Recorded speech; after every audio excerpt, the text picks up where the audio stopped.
Sapa Hati bersama Gus Agus. Sobat Dimas di Ajeng yang berbahagia.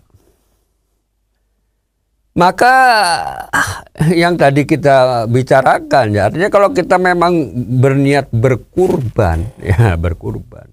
Kan itu artinya bahwa diri kita tuh memang tujuan utamanya itu ini yang penting ini. Tujuan utama itu yang paling penting itu jangan sampai terbersit dalam diri kita ini niatan ria atau pamer. Ya.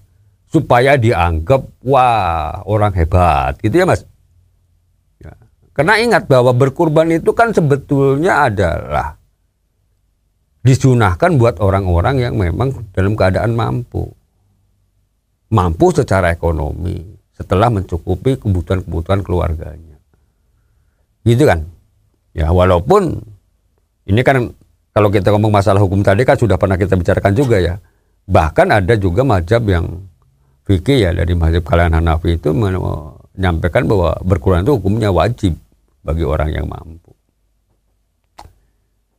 Tapi kan jumhur ulamanya adalah sunnah muakkad ya. Artinya tidak sampai ke posisi wajib. Tapi yang paling penting di sini adalah bagaimana kita kalau mempunyai kelebihan atau kemampuan ya namanya ngomong kelebihan itu ya kemampuan bisa membeli untuk hewan kurban. Yang paling penting itu ingat niatan awalnya ini, jangan sampai kita melakukan ibadah tapi pahala ibadahnya sia-sia. Ini kan yang penting. Karena kalau kita melihat fenomena di masyarakat itu ya ini kan secara melihat dari luarnya saja itu terkadang tuh karena rikuh ewuh pakai ewuh gitu kan Mas ya. Nanti kalau nggak kurban dianggapnya tidak apa itu Mas tidak ikut bersama gitu ya atau kurang perhatian gitu kan Mas. Berkurban jande ini memaksakan diri gitu kan, walaupun memang saat itu ada kelebihan gitu ya Mas, karena masih punya pikiran lagi wah ini ke depan bulan depan tuh ada biaya untuk nguliahke anake masih kurang gitu kan Mas ya, biaya sekolah anak-anaknya masih ada yang harus dipenuhi atau bahkan sudah punya sesuatu yang direncanakan yang memang menjadi kewajiban dia sebagai kepala keluarga untuk kebutuhan keluarga sebagai kewajibannya. Sehingga kadang-kadang membuat perkara yang sebetulnya sunnah ini bisa mengalahkan hal yang menjadi kewajiban. Yang mana yang saya maksud di sini adalah bahwa orang yang berkurbannya ini sebetulnya belum secara ikhlas penuh. Hatinya belum secara ikhlas penuh. Niatannya belum ikhlas. Belum lillahi ta'ala.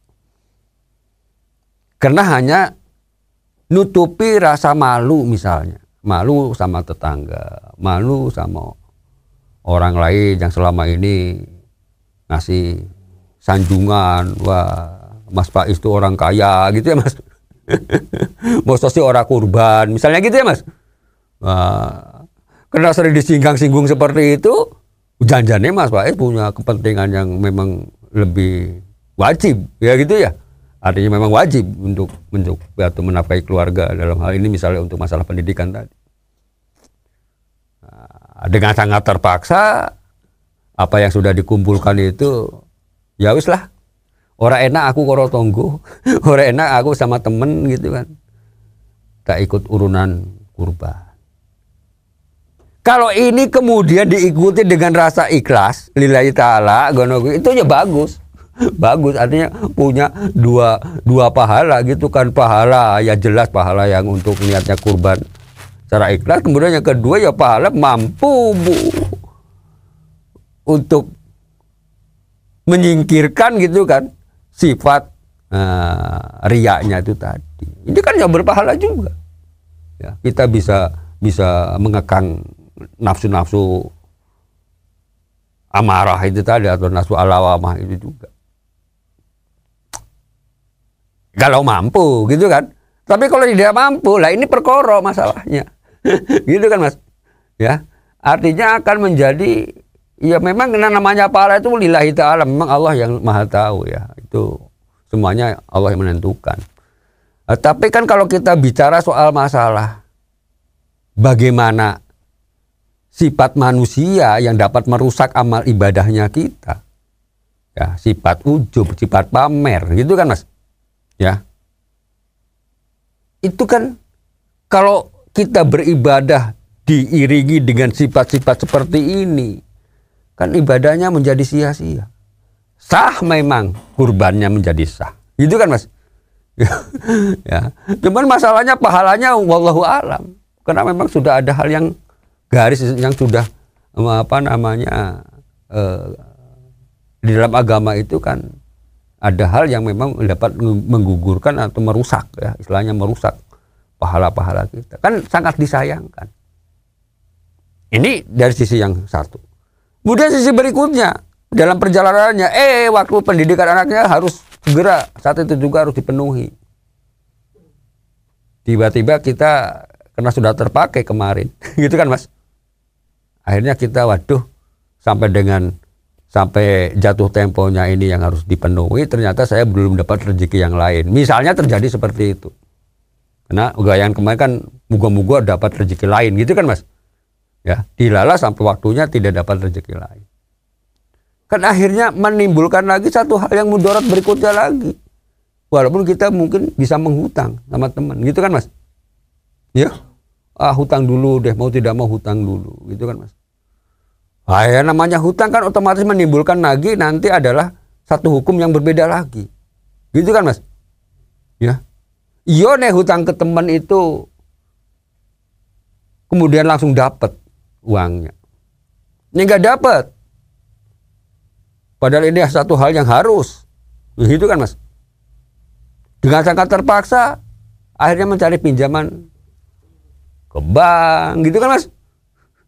Atau mungkin kalau nekat ke apa itu Mas? Yang online itu, pinjol, gitu kan Mas? Malah jadi berbahaya kan? Kalau sampai ke pinjol barang itu, karena kan ya sudah. Kalau kita ngomong soal masalah ini kan kembali lagi pada kaitannya dengan hukum, gitu kan Mas, hukum dalam syariah kita. Ya, kalau sampai terjadi hal seperti itu kan ada hukum riba dan sebagainya.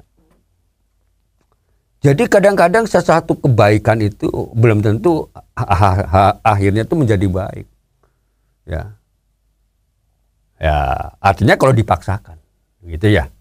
Ya, kalau dipaksakan, tapi dengan catatan dipaksakan yang memang dipaksakan yang dengan tujuan yang itu tadi.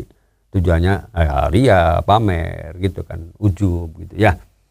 Tapi kalau dipaksakan tapi memang betul-betul bisa menjadi ikhlas, itu yang good, yang nomor satu itu ya. Artinya selain kita dapat pahala, ya kurbannya juga sah, pahala kurbannya kita dapat, ya juga kita dapat pahala yang lain. Nah itu good.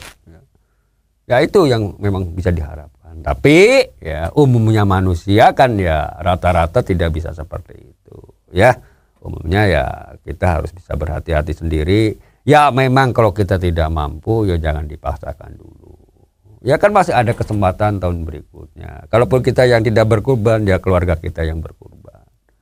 Gitu kan Mas? Ya, jadi itulah yang paling penting kita di dalam masalah ini. Sehingga di dalam pendistribusian hewan kurban pun ya maka di dalam syariat kita tuh ada beberapa orang yang atau golongan atau kelompok yang diperbolehkan untuk menerima hewan kurban. Pendistribusian atau peruntukan hewan kurban. Kalau kita lihat dari pendapatnya Imam Mawardi ya yang menjelaskan dari apa yang disampaikan oleh Imam Nawawi ya. Pendapat Imam Mawardi itu peruntukan hewan kurban itu itu boleh dimakan untuk sebagian, boleh dimakan untuk dirinya sendiri yang berkurban maksudnya ya. Kemudian boleh disedekahkan, yang kedua disedekahkan untuk orang miskin, kemudian yang ketiga boleh dihadiahkan untuk orang-orang yang ya mau menerima gitu kan. Hadiahkan ini kan sebagian ulama juga terserah mau dikasihkan pada orang muslim juga boleh, pada orang yang non muslim juga boleh gitu ya. Ya itu boleh gitu ya. Ya. Kemudian juga boleh disimpan ya. Kalau ada masih sisa disimpan itu juga boleh. Jadi ini pentingnya di situ. Gitu kan Mas ya. Ya ini harap yang jadi ini menjadi hal yang perlu kita betul-betul perhatikan. Demikian, semoga ada manfaatnya. Billahi taufiq wa hidayah. Wassalamualaikum warahmatullahi wabarakatuh. Sapa Hati bersama Gus Agus. Untuk saran dan masukan, silahkan WhatsApp ke Gus Agus 0896 8811 6615. Dipersembahkan oleh Ziman, enzim antioksidan aktif, menjaga kesehatan dan memperpanjang usia Anda.